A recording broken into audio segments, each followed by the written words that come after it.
Man, the media never seems to fail with writing these hit think pieces about why they think the Knicks season didn't go the way they wanted to. Man, get over it. Publicly, Knicks players made comments all season about poor communication causing their inconsistencies. Behind the scenes, they and coaches expressed frustrations with Towns' defensive habits, less concerned with his talent level and more with his process on that end. Too often, Towns executed incorrect coverages without communicating why he did it. After it became a theme, players worried Towns didn't grasp the importance of the matter. That's bad. That's sorry. It's trash to even pinpoint him out like that. Could he have been played a potential factor in those defensive inconsistencies? Of course, it's fair to say so. But every player did. Jalen Brunson's had his fair shape of defensive mishaps, and so did every player. Nobody's perfect. Everybody makes mistakes. But let's not act like Cat wasn't a key reason to why they were even able to get there in the first place. He definitely held his own. Don't act like he was just this defensive liability consistently amongst the whole season and even in the playoffs. That's not the case. Now, everyone just wants to ignore the initial issue, which is the Knicks' lack of bench and depth.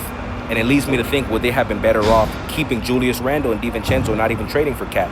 Yeah, you got Cat, who's a great player, but Julius Randle almost brings the same assets that Cat brings to your team. Julius can space the floor. He can play inside. He can rebound. He can play make a little bit. And then you would have had an extra bench player who you very much could have used in DiVincenzo. Now you're back to the drawing board, and you're going to have to do a lot with little. No money to really spend like that, and try to figure out how you're going to strengthen your bench if you want to potentially keep Karl Anthony Towns or explore the idea of potentially trading for a player like Giannis, where you got to get creative, because this can't be what your team maxes out at. You're going to have to make a move. You're going to have to figure out if these core four is what you want to go with moving forward.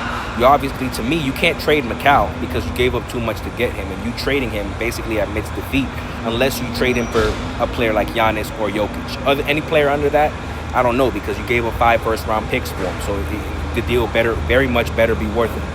Other than that, this was a great season for the Knicks. Can't be mad at how they exceeded expectations.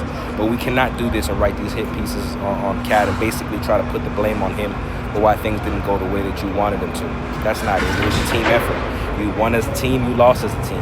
Yet each player plays more so or less factors in their ability to win or lose those games. But this effort is not totally to blame on Karl Anthony Towns. I just can't let that slide because it's not accurate. And the media needs to do a better job than this, because it's all for clickbait and all for attention, and there's no authenticity in the way that the media writes these articles now. But it is what it is. We'll see what the Knicks are able to do come next season.